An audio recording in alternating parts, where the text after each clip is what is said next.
Tá aparecendo sim. Só um minutinho.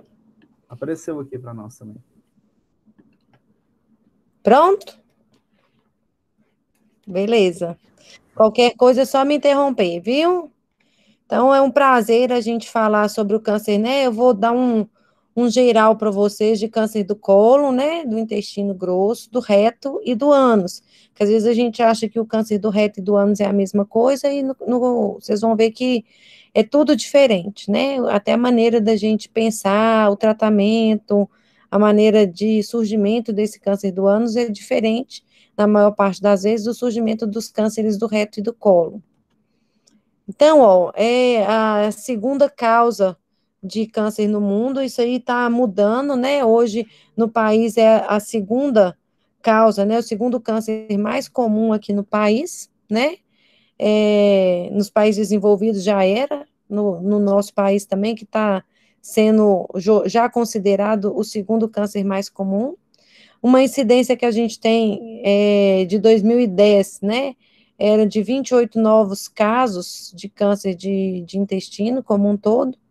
Aqui no Centro-Oeste, a gente tem 1.500, 1.600 novos casos por ano, uma taxa de ocorrência de 6%, né? 90% na casa dos 50 anos, com uma taxa de mortalidade em torno de 2% ao ano, né?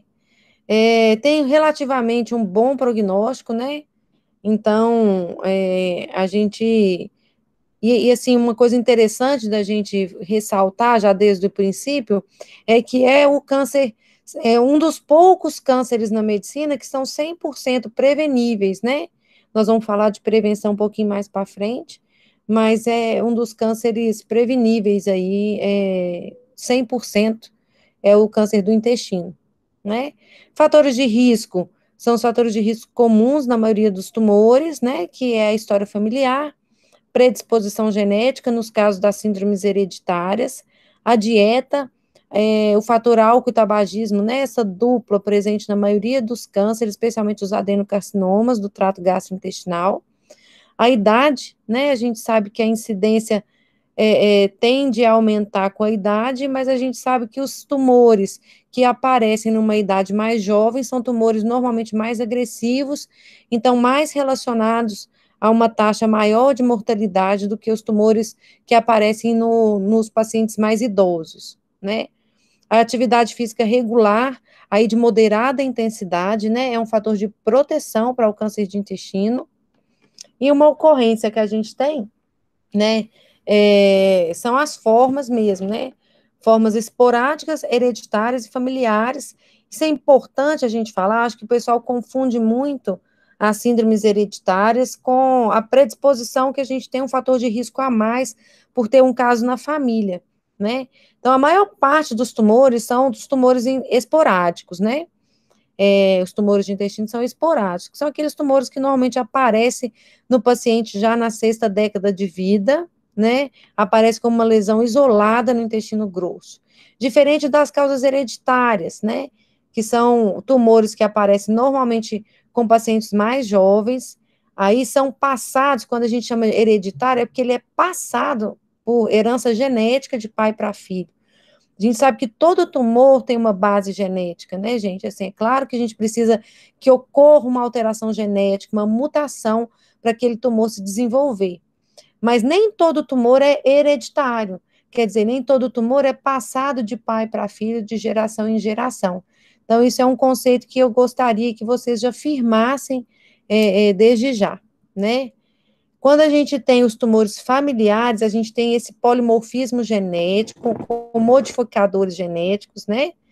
Defeitos de metilação do DNA, isso é uma herança que pode ser autossômica, né? Recessiva ou dominante, normalmente são autossômicas dominantes, essa herança familiar, e são responsáveis pelas síndromes genéticas, né? Que são as síndromes hereditárias, que é o câncer hereditário, normalmente tem as formas intestinais associadas com outros tipos de tumores, sejam eles tumores ginecológicos, né, muito frequentes, tem também síndromes mama-cólon, outras síndromes hereditárias que não vem ao caso a gente ficar detalhando cada uma delas, né. Então, assim, o que que a gente tem de resumo? Que o esporádico, você tem uma mutação genética, e aí vai desenvolver um tumor, e no hereditário você tem a mutação genética presente em todas as células. Em algum momento, aquela célula, ela vai expressar essa mutação que ela já carrega. E essa mutação genética, ela é transferida de geração em geração. Então, as alterações genéticas envolvidas na progressão de um pólipo adenomatoso benigno para um carcinoma invasivo é aquela famosa sequência adenoma-carcinoma, que vocês vão ver falando em vários, tanto artigos quanto no livro texto, que vai explicar essa gênese, né, dos tumores do intestino e do trato gastrointestinal como um todo. Então, olha só, aí no canto esquerdo, né, no quadrinho da esquerda, a gente tem uma célula, um epitélio colônico normal, e aí o que que acontece? Acontece uma mutação lá no gene APC, e ele vai formar uma cripta, né, um foco críptico aberrante, displásico, e ele vai formar um adenoma, que é um pólipo. Esse pólipo, ele precisa de passar por outras regulações, né? Por exemplo, uma alteração, o gene Carras, ele vai lá e vai tentar melhorar e não deixar esse pólipo evoluir. Mas se tem um Carras mutado, por exemplo, ele vai se transformar num adenoma intermediário, com outras mutações, pode chegar a gerar um carcinoma, né? E o carcinoma mutado, que foge ao controle, também vai começar a gerar metástases, né? Então, mais ou menos o período que isso aí acontece, essa progressão tumoral, é entre 5 a 10 anos. Isso é interessante a gente saber, por quê? Porque normalmente, né, nos tumores que tem essa sequência adenoma-carcinoma, a gente precisa de fazer esse segmento e a colonoscopia por volta de entre 5 a 10 anos, né? Enquanto que nas síndromes hereditárias, a gente sabe que tem essa progressão acelerada, porque tem uma mutação germinativa, né? Normalmente não é uma mutação num gene específico, mas sim em genes de reparo do DNA. São as mutações mais comuns das síndromes hereditárias. E isso faz com que acelere o processo de progressão de um adenoma para um carcinoma em torno de 1 a 3 anos. Por isso que a gente faz uma vigilância muito maior nos pacientes portadores de síndromes hereditárias. Então, em vez de a gente dar 5 anos de intervalo de uma coluna à outra, normalmente a gente dá 2 anos no máximo de intervalo entre uma colonoscopia para outra, né? Não quero muito ficar detalhando cada uma dessas expressões, dessas mutações que ocorrem, né? Mas o que eu quero que vocês entendam é que a gente precisa de uma série de mutações, né? Para que a gente haja essa progressão para um carcinoma, certo? Então, a gente tem os tipos também de pólipos que são diferentes, né? Adenomatosos e os tipos de adenomas diferentes, o adenoma tubular, por exemplo, para o adenoma viloso. Quanto mais componente viloso a gente tem dentro de um pólipo, isso é formato das glândulas, viu, pessoal? Quanto mais viloso, quanto mais essa glândula começa a aparecer com uma árvorezinha, né? Maior a chance de transformação displásica e neoplásica dessa glândula. Quanto menos ela se parece com uma árvore, mais se parece com um túbulo, uma formação mais tubular mesmo, mais benigna, menor a chance de displasia, menor a velocidade de transformação displásica desse pólipo. Quando a gente tem polipectomias, né, por exemplo, a gente tem mais ou menos 3 vezes o risco daquele paciente desenvolver câncer, né, ao longo dos anos. Então, é por isso que a gente repete a colonoscopia dele mais rápido do que um paciente que tem uma colonoscopia normal, né? E a gente precisa aumentar o tempo de observação dele, né, em pelo menos umas 8 vezes. É isso que eu gostaria de dizer.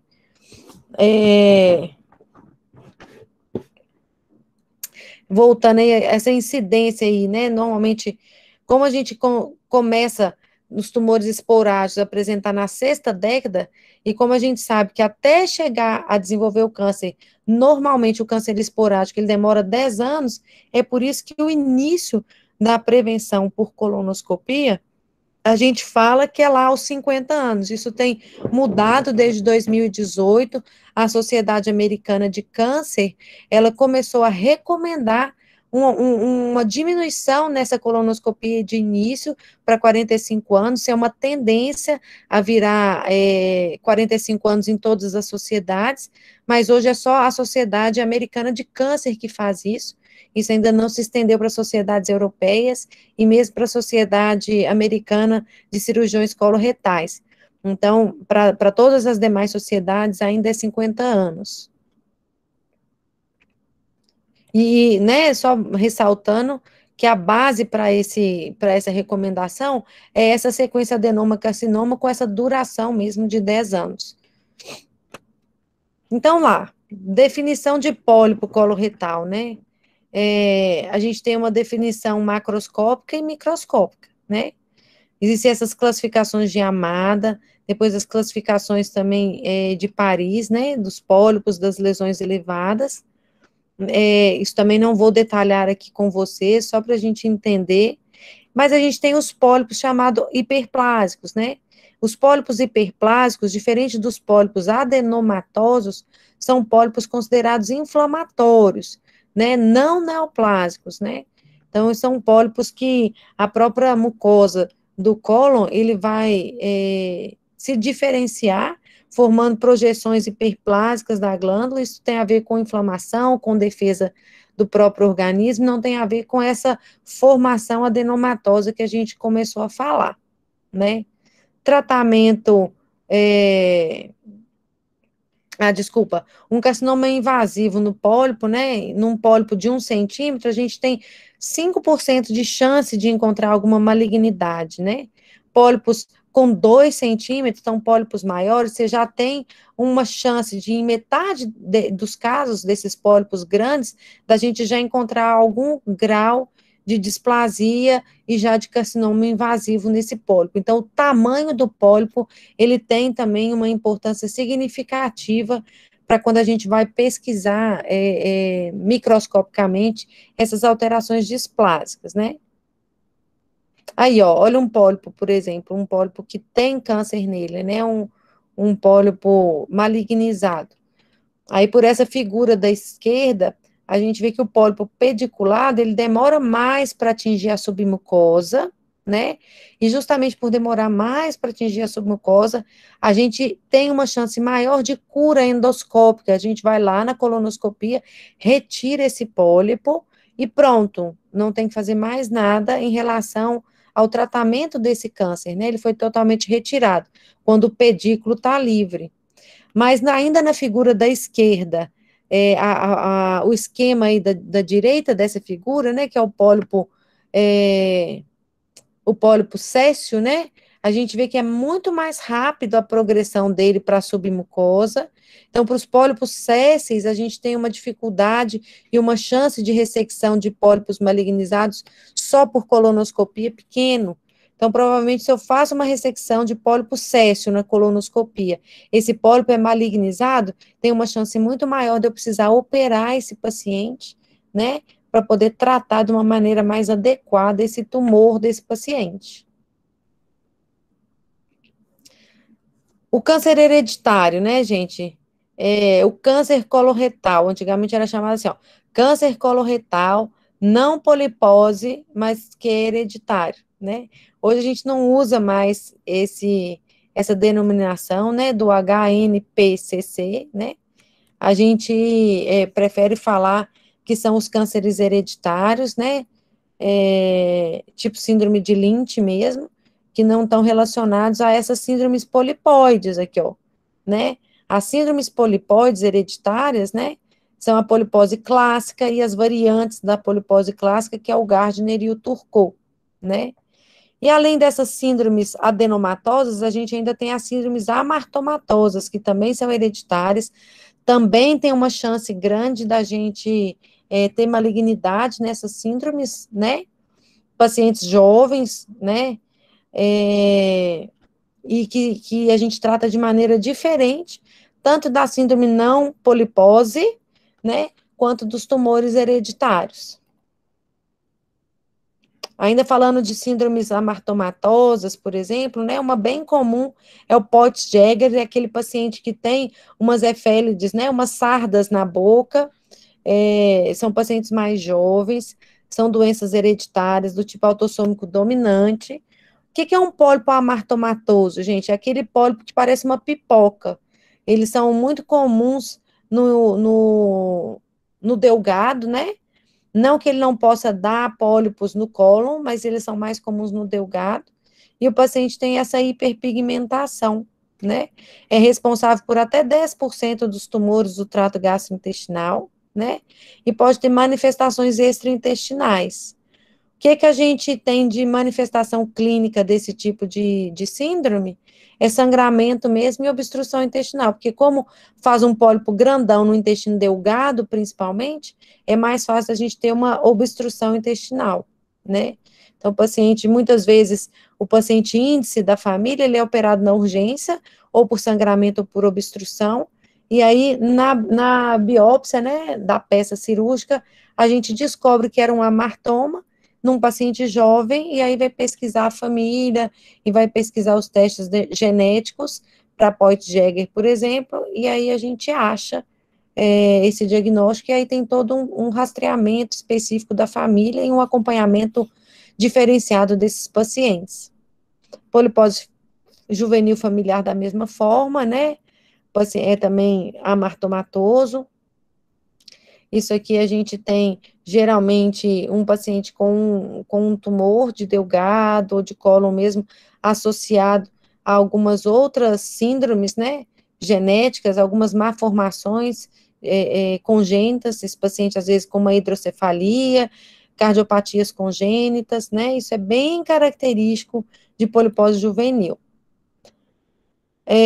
A doença de Cowden, né, ela também ela está relacionada com lesões mucocutâneas, com algumas alterações tiroidianas, não é muito para a gente preocupar com ela, porque ela é bem rara, e algumas outras que eu não vou ficar falando para vocês, que é bem específico, acho que não tem necessidade, né?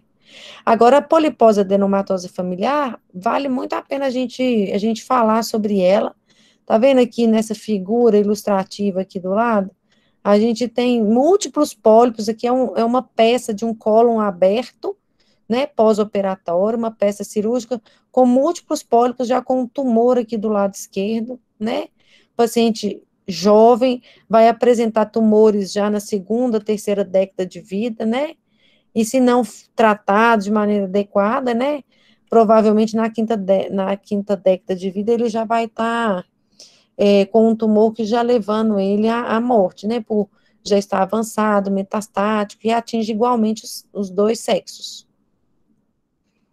A malformação, a mutação, né, é uma mutação no gene APC, tá expressa em 100% dos pacientes, né,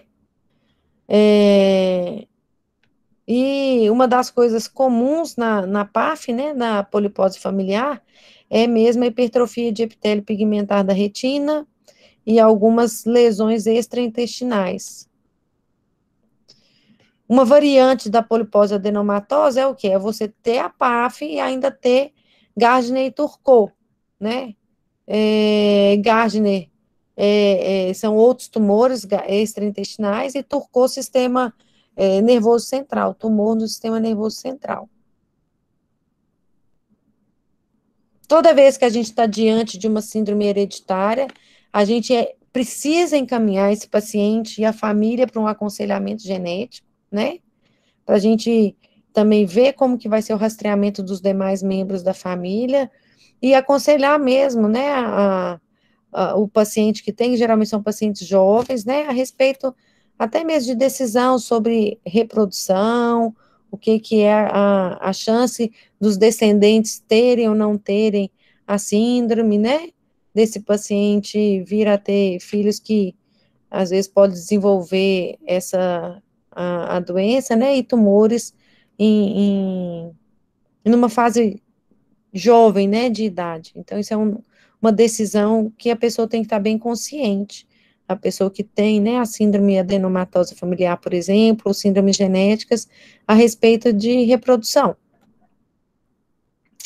O Lynch, pessoal, o Lynch é um tumor é uma síndrome hereditária, não é polipose, né, diferente da adenomatosa familiar, né, mas é uma síndrome que é comum, cada vez mais comum a gente saber, principalmente Lynch 2, que é o tumor de intestino precoce, associado com outros tumores ginecológicos, por exemplo, de tireoide, né, endométrio, ovário, gástrico, né, a mutação na síndrome de Lynch é uma mutação dos genes de reparo, né, então, na sequência dos MMRs mesmo, e não do APC.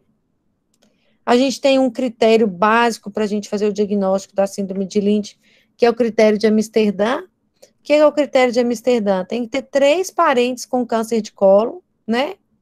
Pelo menos 3 parentes, sendo que uma das pessoas é um parente de primeiro grau, das outras 2. Tem que ter 2 gerações sucessivas afetadas, por exemplo, pai e filho afetado, né? Pelo menos um caso de câncer de colo diagnosticado antes de 50 anos, e não pode ser polipose adenomatosa familiar, né? Às vezes a gente associa critérios de Bethesda, né, que é o critério de Amsterdã, mais um desses outros aqui, para a gente falar do Lynch 2. 2 casos de câncer associado com né, síndrome de Lynch, um deles sendo na hora do diagnóstico do tumor de cólon, ter um tumor, por exemplo, de ovário, né?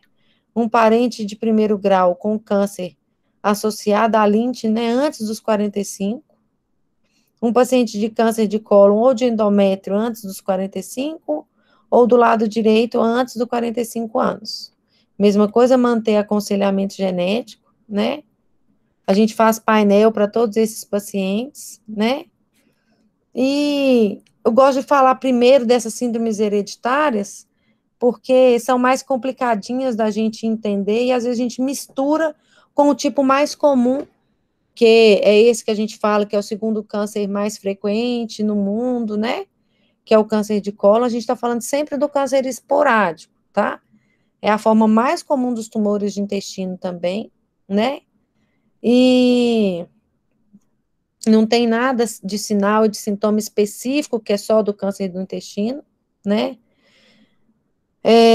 Pode acometer qualquer um dos lados, né? Tanto do lado direito quanto do lado esquerdo, sendo que os hereditários são mais comuns do lado esquerdo, né? E a gente sempre tem que fazer um diagnóstico diferencial com os casos de diverticulite aguda, né? O diagnóstico normalmente é feito por colonoscopia, principalmente nos dias atuais.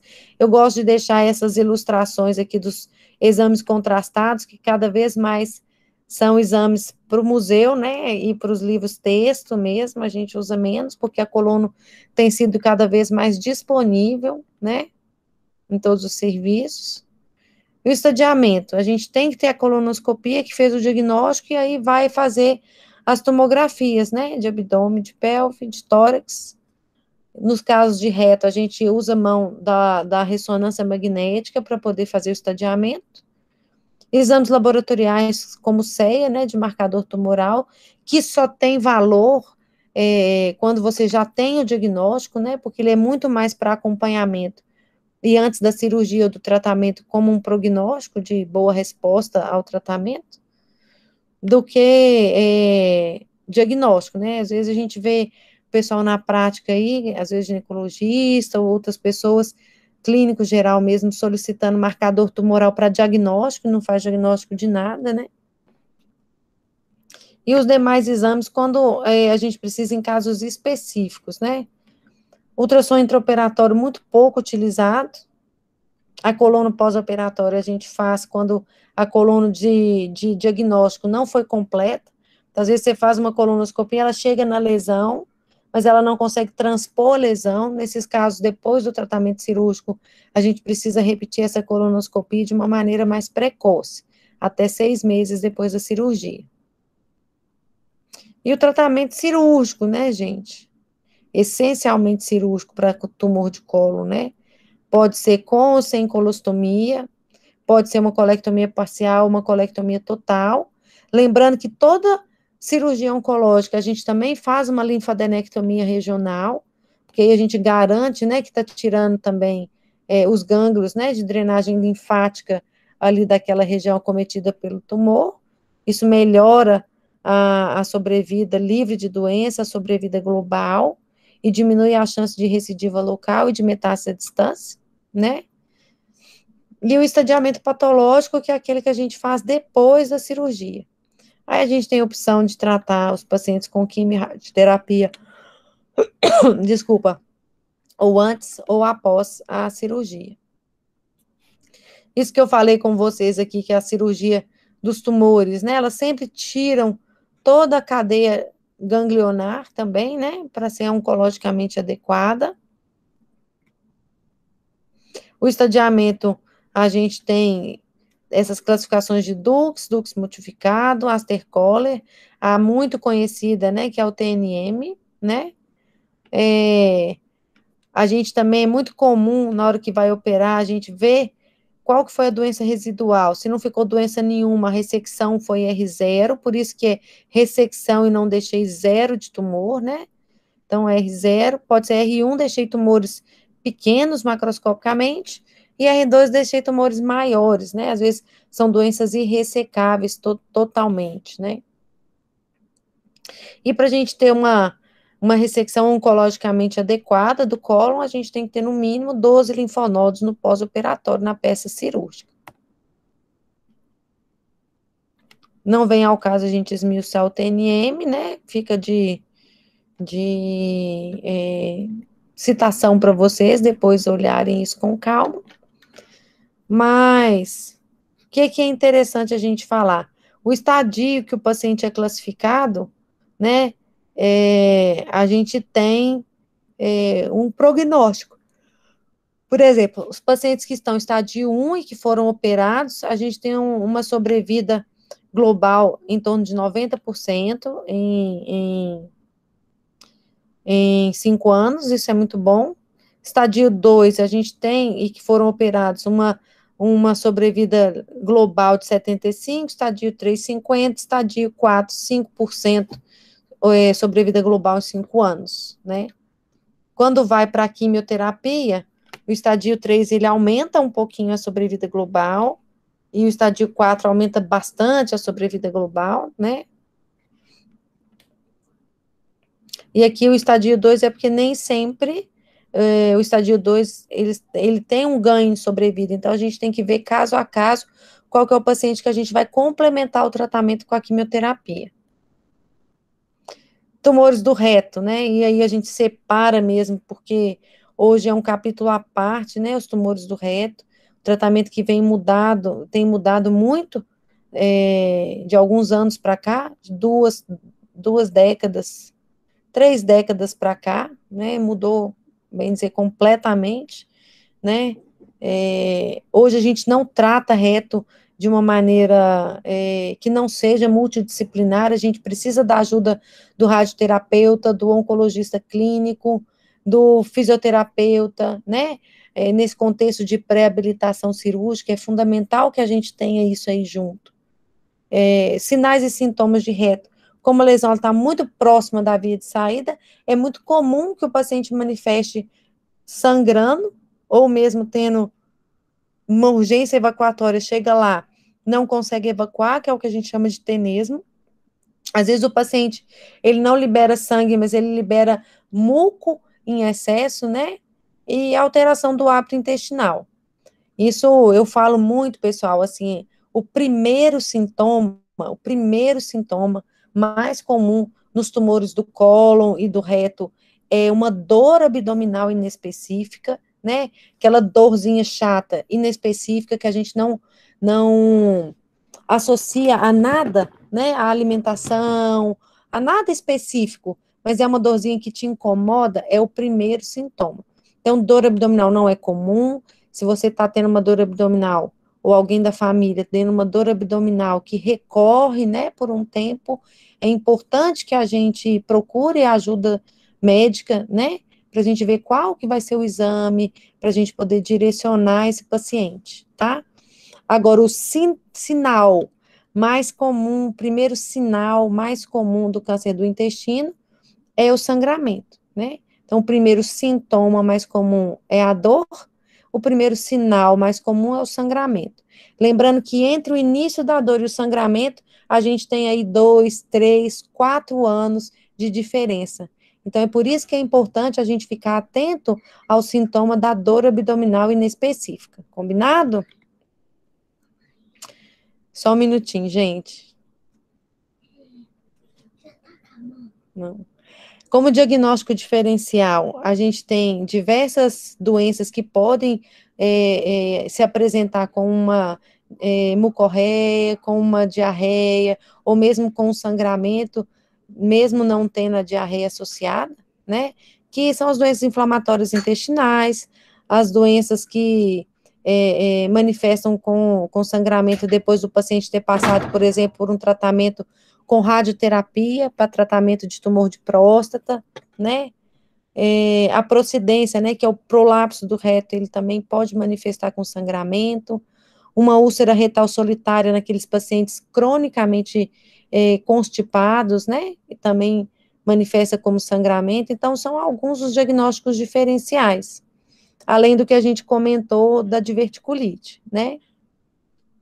O estadiamento do câncer de reto é semelhante ao cólon, lembrando que aqui tem uma foto para vocês, ultrassom endoanal, mas não é o melhor exame. Hoje, com o advento da ressonância da pelve, né, de alta resolução, dedicada ao reto, o ultrassom tem cada vez menos papel no estadiamento do câncer do reto, né, então hoje é a ressonância mesmo, o nosso grande aliado, para definir prognóstico, para definir tática cirúrgica, para definir qual que vai ser o tratamento, né? E o planejamento que a gente faz da cirurgia, a gente depende também de um bom estadiamento, então de uma ressonância bem feita.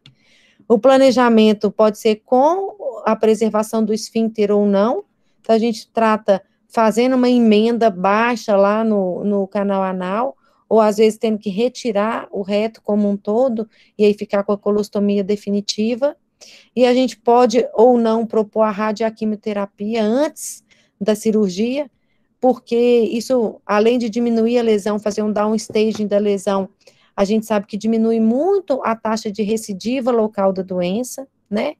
Então, assim, o objetivo, né, e comprovadamente o que acontece é mesmo a diminuição da recidiva local quando a gente faz a radioquimioterapia pré-operatória. A cirurgia apropriada deve ser adaptada para erradicar o tumor e preservar a função o máximo possível, né? A gente sabe que a rádio e a quimio pode dar, especialmente a rádio, né, e a cirurgia, uma sequela funcional, o paciente ir várias vezes ao banheiro depois da cirurgia, mas se ele estiver livre da doença, né, a gente acredita que a gente fez um bom papel. A vantagem, então, da gente fazer a radioquimio é a gente tornar o paciente mais operável, né?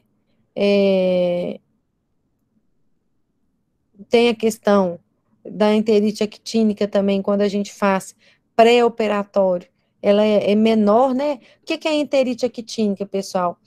Quando o paciente, antigamente, né, antes de 2004, quando foi publicado um estudo alemão sobre a radioquimioterapia antes da cirurgia, o tratamento padrão do câncer do reto era operar e fazer a radioterapia depois. A radioterapia pós-operatória, ela queimava também as alças do delgado. E a reação da alça do delgado é fazer essa reação inflamatória na parede, que a gente chama de enterite actínica.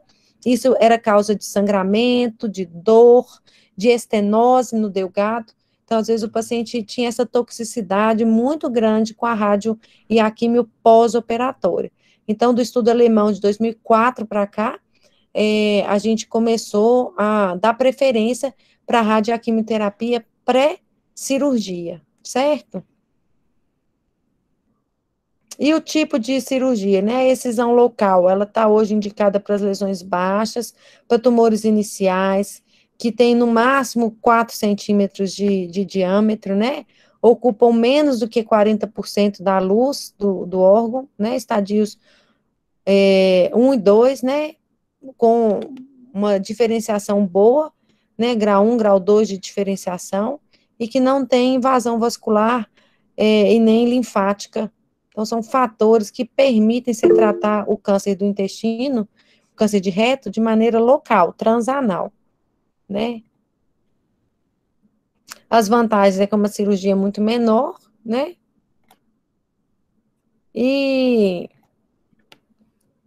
a ressecção abdômeno-perineal antigamente era a cirurgia de Miles, né? E hoje é a amputação abdômeno-perineal extraelevadora, que foi de 2011 para cá, né? Que um sueco começou a preconizar ela ao invés da Miles, né?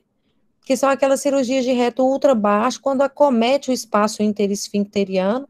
Então, a gente não pode deixar tumor para trás. Para isso, a gente tem que tirar todo o esfíncter anal e tirar a borda com margem distal, que às vezes a gente não tem, então a gente tem que tirar o ânus mesmo, e o paciente fica com uma colostomia definitiva. A ressecção anterior com a excisão total do mesorreto é a cirurgia padrão ouro mesmo para o tratamento do câncer do reto, né? Com isso, a gente faz aí uma anastomose, a gente não usa mais fazer a bolsa colônica, igual está aqui nessa figura de cima. Hoje a gente faz a anastomose término-terminal mesmo, grampeada. E normalmente, como a anastomose é muito baixa, a gente protege essa anastomose com uma ileostomia de proteção, para que lá embaixo cicatrize direitinho, sem ficar passando fezes aí pela anastomose. 4, 6 semanas após, a gente tira a ileostomia, e aí o trânsito começa a acontecer de maneira mais adequada. A excisão total do mesorreto é isso aí, ó. É esse esquema aí que vocês estão vendo. A gente vai retirar toda a gordura em volta do reto, e não só o reto, né? Então, a gente corta toda a gordura, é a gente respeitar mesmo a margem embriológica, né? Do tecido aqui, que envolve esse envelope de gordura que envolve o reto, que é para onde vai primeiro o tumor que desenvolve ali na parede do reto, né?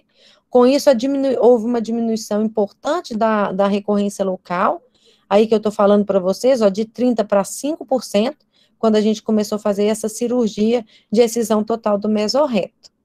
Existe, né, tumores de reto baixo, ultra baixo, uma chance de disfunção geniturinária, né, importante, mas com a excisão total do mesorreto também essas complicações geniturinárias diminuíram demais, né, de 85% para 15%. Essa cirurgia foi preconizada pelo professor Bill Hilde, ele é um inglês, desde a década de 80 que ele prega essa cirurgia, e foi muito bacana ver essa queda de recorrência local de 30% para 5%, né? Muito legal. E os cânceres anais, que eu comentei com vocês, né? Que aí é outra doença. São os tumores que aparecem na margem anal, né? E os tumores do próprio canal anal. Da margem anal, a gente tem a doença de Bowen, de Paget, carcinoma de células basais e o carcinoma verrucoso. E os tumores do canal anal, o principal é o epidermoide, né, ou CCE, mas a gente também tem que lembrar que pode existir em menor taxa de incidência o melanoma do canal anal e o adenocarcinoma do canal anal. O que é a doença de Bowen, gente? É o carcinoma escamoso in situ. O que é o sintoma do carcinoma anal? Do carcinoma da doença de Bowen? É o prurido. O paciente que está aí com um prurido anal, que não melhora com nada, já passou pomadinha, já passou antifúngico, já passou estatina, e que não melhora esse prurido, é um prurido que necessita biópsia. Lesões de pele dessa forma necessitam biópsia, porque às vezes você pode estar diante de um câncer escamoso in situ, que é a doença de Bowen, tá bom? E o tratamento da doença de Bowen é você fazer uma excisão ampla da pele, né? Como ele está escamoso, está no epitélio, né? Por lá mesmo a gente consegue retirar toda a doença. A doença de Paget, né? É a mesma doença de Paget que dá lá no tumor da mama. Ele tem essa forma extramamária, né? de estar ali na região perianal, certo? É muito mais comum nos idosos, né, fazer essa placa eczematóide com úlceras, lesões papilares, né, essa hiperceratose, fazer esse aspecto aí de líquen, né, igual vocês estão vendo. E a gente tem que fazer essa excisão ampla de toda essa lesão, de toda essa área que está lesionada aí, vermelhinha, que vocês estão vendo. O carcinoma escamoso, né, é semelhante aos da pele, mas pode dar uma massa no local, um prurido crônico, sangramento, né? E a gente vai fazer uma excisão ampla, né? Mas muitas vezes a gente trata mesmo, antes de tudo, com a radioquimioterapia, com o esquema diferenciado, né, de radioquimioterapia. Da mesma forma que os carcinomas verrucosos, ó, que vem do HPV, né, que faz essa transformação maligna, que a gente vai fazer por excisão ampla, mas antes a gente faz mesmo a radioquimioterapia com a intenção de cura. Eles têm uma boa resposta ao esquema proposto, né, que é o esquema NAIGRO, que faz radioquimioterapia, pega os linfonodos inguinais também, com a radioterapia. Em mais ou menos 70% dos casos, a gente consegue uma regressão completa dessas lesões, então não precisa operar o paciente. Em apenas 30% dos casos que a gente vai para a cirurgia, e a cirurgia, como vocês podem imaginar aí, desses tumores do canal anal, é a amputação de reto, que a gente tem que tirar toda essa área que vai ter a lesão, certo? No canal anal, a gente pode ter ainda um tumor epidermoide lá, na linha de transição entre o ânus e o reto, igualzinho o tumor do colo uterino, né, gente, que dá ali na zona de transição também, né? Pode dar sangramento, pode dar prurido endoanal, né? E aí, ó, o tratamento é esse, ó. É o esquema NAIGRO, né? Exclusivo, radioquimioterapia exclusiva, sem fazer a cirurgia, né? Com esse boost aí de radioterapia na região inguinal. Quando ele não, a lesão não regride totalmente, a gente vai para a amputação do reto, fazendo ou não a linfadenectomia inguinal. Se a gente tiver linfonodo acometido, para a cirurgia ficar adequada, é fazer o esvaziamento inguinal. Melanoma é raríssimo, gente, mas o prognóstico, como de qualquer outro melanoma, é péssimo, né? A gente só tem 10% de sobrevida em 5 anos, e são lesões de difícil diagnóstico, às vezes o paciente acha que é só uma hemorroide e demora para procurar, né? E o adenocarcinoma é super raro, mais ou menos 10% dos tumores do canal anal só. O restante é tumor escamoso mesmo, né? E tem um péssimo prognóstico. Não sei se eu corri muito com essa aula, tentei, assim, aprofundar, mas não aprofundar demais, que eu acho que vocês vão ter oportunidade, também porque é muita coisa para a gente falar num período de tempo, né, de 50 minutos que a gente se propôs aqui. Queria saber se alguém tem alguma dúvida, se quer falar alguma coisa. Queria convidar vocês, viu, gente, para seguir e entrar, né, no portal de coloproctologia, tá no Instagram, tem o site também, portal da coloproctologia, tem lá um tanto de conteúdo de câncer de intestino, com vídeos de cirurgia, é super bacana de vocês acompanharem, combinado? Não, combinadíssimo. Eu já sigo lá. É legal, né? Não, tem só conteúdo